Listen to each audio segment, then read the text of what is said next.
halachot, Chazak ubaruch rabotai, une journée pure aujourd'hui. On est le 27 en hébreu de deuxième Adar. 27, c'est Zach, la purification. C'est vrai, on est 18 jours avant le contrôle technique. Je ne parle pas de la voiture, bien sûr. Je parle de notre corps et de notre âme.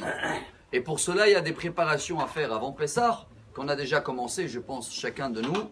Et aujourd'hui, une halakha extraordinaire qui est basée sur notre paracha également. Comme on a compris hier, il y a un cours qu'on a partagé, je crois, sur Facebook hier soir, surtout le mikvé, la purification qu'une femme doit passer après un accouchement ou après les règles, ou que les hommes doivent faire selon Rabbi Nachman de Breslev aussi le plus souvent possible. On a vu que le mikvé va rendre pur. D'où on a la source que dans la Torah, que des ustensiles ou des hommes ou des femmes doivent passer au mikvé.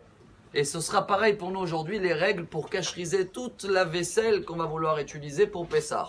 La source se trouve dans la paracha de Matot, Bamidbar, chapitre 31. Là-bas, après la guerre contre Midian, le peuple d'Israël sont revenus avec beaucoup des ustensiles et ils ont demandé qu'est-ce qu'il faut faire. Moshe les a dit, tout ce qui a été utilisé dans le feu va rejeter ce qui est mauvais, va être pur et cachère en repassant par le feu. Et tout ce qui a touché le feu, mais avec du liquide, les marmites, les poêles, on met toujours de l'huile, etc. On va devoir le tremper dans l'eau bouillante. Mais il va devoir aussi passer au mikvé pour rentrer dans la possession, on dit en français. Oui, on voit possession. Alors, pour cacheriser, pour Pessah, on n'a pas besoin après de passer dans l'eau bouillante ou dans le feu, de repasser dans le mikvé, parce que c'était toujours dans notre possession. Pour cela, ceux-là qui vont vendre le hametz, avant Pessah, ils vont préciser pas qu'ils vendent la vaisselle. Je vends le hametz. S'ils ont vendu la vaisselle, oui, selon la halakha, ils vont devoir le retremper dans l'eau. Tout ça, c'est le côté technique et je pense que chacun connaît les règles et les apprend. Mais maintenant, pour le contrôle technique de notre âme, chers amis. Tout ce qu'on avait fait comme du feu dans l'année. Le feu, c'est quoi?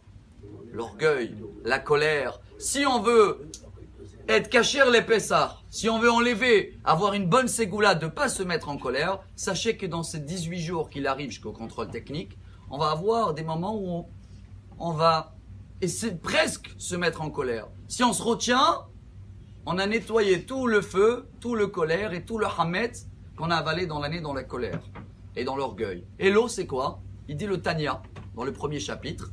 L'eau, c'est tout dans ce qui est dans le cerveau, qui fait développer l'imaginisation, comme ça on dit.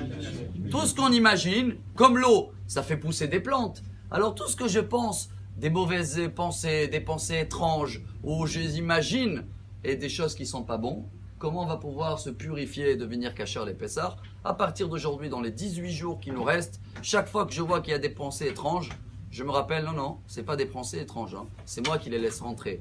Je vais lutter contre ça, et dans ce cas-là, j'ai fait la cacherisation et de technique de la vaisselle, et de notre corps et notre âme, et comme ça on est cachère les Pessah, une journée pure et excellente. Amar Rabbi Elazar, Amar Rabbi Hanina.